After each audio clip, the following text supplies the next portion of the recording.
Thereof, showing from the tape, Lifetime Ambition, what leads them towards the end of the back straight. The sixth runner featured fourth race, the John Durkan Memorial Punchestown Grade 1 Chase. Lifetime Ambition, the leader, from Fakir D'oudairies on the outside of Galopin Des Champs, the Gold Cup favourite, making his season reappearance 8 days later than planned. And then fast or slow, Owen Couleur, the grey Vanier, and dropped in last of the six.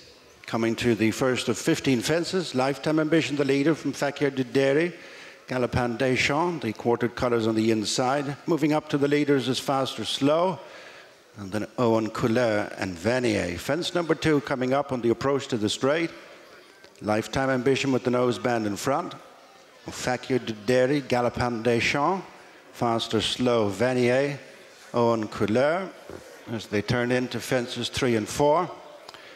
Lifetime Ambition by 2.5 lengths under Sean O'Keefe, Fakir D'oudairies, Mark Walsh in second, and Galopin Des Champs.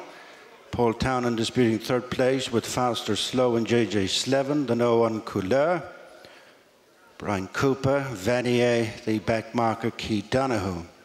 Coming away from fence number 3, well, Owen Couleur was slightly sketchy. It's Lifetime Ambition. Put in a heroic effort in the Troy Town when beating all bar 1, comes to the 4th, up and over from Fakir D'oudairies, Fast or Slow, Galopin Des Champs, Owen Couleur was dragging his stable companion with Vanier the back marker. A circuit of race, 11 fences left to jump.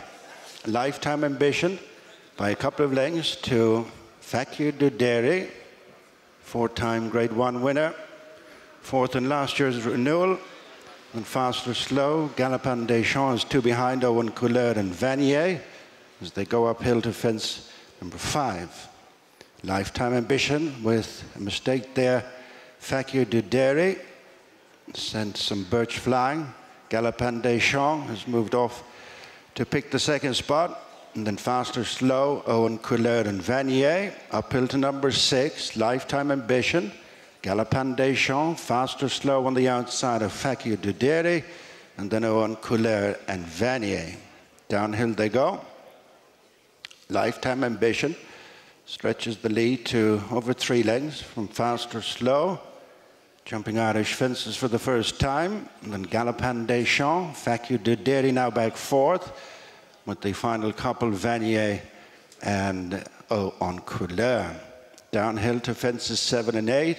Lifetime Ambition over a plain fence before their first ditch leads 2.5 lengths, Fast or Slow, Galopin Des Champs, Fakir D'oudairies. Vanier just relegates Owen Couleur to be last of the sextet. On to the first of 2 ditches, Lifetime Ambition. From Fast or Slow, who jumped up to be within a length of the leader. Galopin Des Champs, now a clear running 3rd. Last season's brilliant novice, joining the senior ranks today. And Fakir D'oudairies, Vanier and Owen Couleur. Down the far side they go. They've passed the halfway stage. 7 fences left to jump. 3 in a line in the back straight coming up. Lifetime Ambition, Fast or Slow, slight mistake. Fakir D'oudairies jumped a place in front of Galopin Des Champs with 3 lengths to Owen Couleur and Vanier. The centre fence in the back straight, 6 from the finish. Lifetime Ambition still to be headed, leads a length and a half.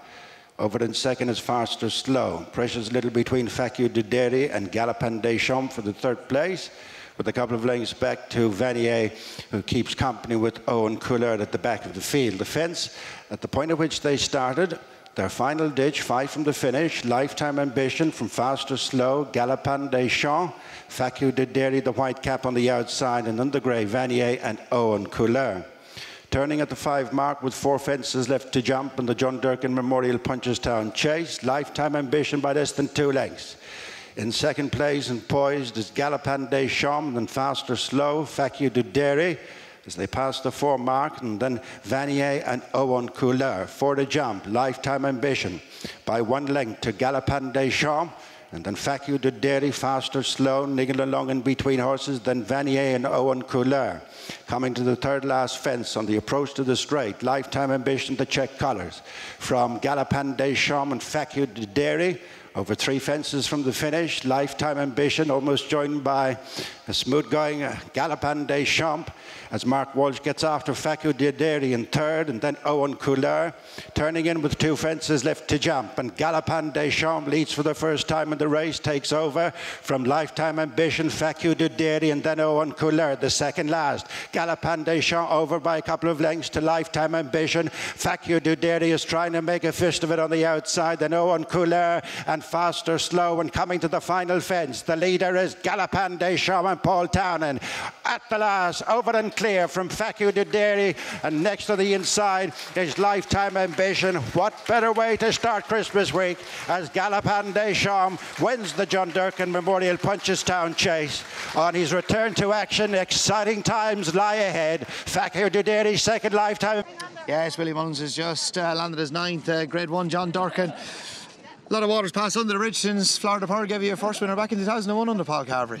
Yeah, and delighted to win it that day, and if thought we'd never win another one, but there you are. It just shows the type of horses that we've been lucky enough to get into, you know. We appreciate every one of them. This horse, very, very good. I'd say you're absolutely delighted. He's faultless on a season reappearance. Yeah, you know, we thought whatever made the running Lifetime Ambition. Yeah, would make the running, and Paul said he's going to sit in behind him, and very happy to do that. And I was really happy going past the winning post here to see a loop in Paul's reins. You know, that's a big improvement for him. And then when Paul wanted him to put in a few quick ones in front of the fences, he did that. And when Paul really went for one, I think was the third last, I mean, he was so slick over that fence. From my view on the stand now, I'd want to watch it on TV after. And I thought, wow, this horse has grown up so much and learned so much. And then just to change his hands, and he came away from Fakir D'oudairies, beating him, 13.5 lengths, a proven 2.5 mile Grade 1 winner. To me, that's a big result. Because this trip is probably as short as your horse wants, isn't it? It is, yeah. I don't know. Yeah, he could, like a class horse could probably, he'd probably win a 2 mile chase. I don't know whether he'd win a Grade 1 over 2 miles, but he could, the way he jumps and the way he can gallop. But we're going out to Gold Cup distance, 3 miles and 2, and that's why I was delighted the way he settled during his race today.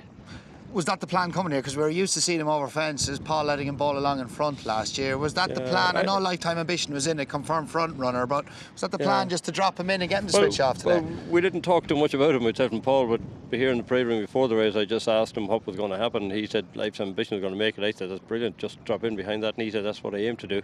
But if something happened Lifetime Ambition, I'm sure Paul wasn't going to hang around. You know, we didn't expect anything else to be up there, so sometimes just keep it as simple as you can, and it worked out better than ever, I think. And you were confident all the way watching and never had a moment's worry. Whatever. He was doing everything right, and you were just hoping, you know, I was just hoping something stupid wasn't going to happen, you know, a horse fall in front of you, or and then Sean Mulryan's horse, I wasn't sure what that was, and he'd come from France, you know, so he could have been a horse that would have, you know, he could have had 20 pound improvement in him. We didn't know, and he loomed up down the back, and you're thinking, like, what's this? You know, what's going to happen? So, because you're waiting, anything can happen, and yeah, it went very well. So very happy. Yeah, hope Appreciated can do something like that now. Yeah, quick word on Appreciated. Obviously, he was interrupted last year, hence he kept him and only ran him in the champion hurdle. Like he schooled fine, fantastic last year. He's doing the same this year. We've got a clear run this year. So just hope now that he can come out and show us that. C'est la vie, she was good. She was very good, improving. Aidan Fitzgerald recommended it to Lynn McLennan to buy her and send her to us. And she's working out better than we'd hoped, I think. 2 in the bumper. Blizzard of Odds form down in Limerick, I think should, you know, he's the one for me. Our other horse is a fine horse, he'll win races. Just mightn't be up to Blizzard of Odds standard. I'm hearing Henry's, a lot of word about Henry's. What are you hearing? Hearing there's a good bit of word about Henry's as well, yeah, and that's what I thought. Gordon's horse, there was a small bit of word about him too, so that's all I'm hearing, but our horse is doing fine work. Good stuff. And a quick, finally, Galopin Des Champs. Where's the ploughing next? Could it be the Irish Gold Cup or typical Willie Mullins? Too early to say? Much too early to say. I'm going to look after Appreciated here. I'm going to run. Good Cheers, stuff. thanks. Well done and best thanks, luck. Kevin. Cheers.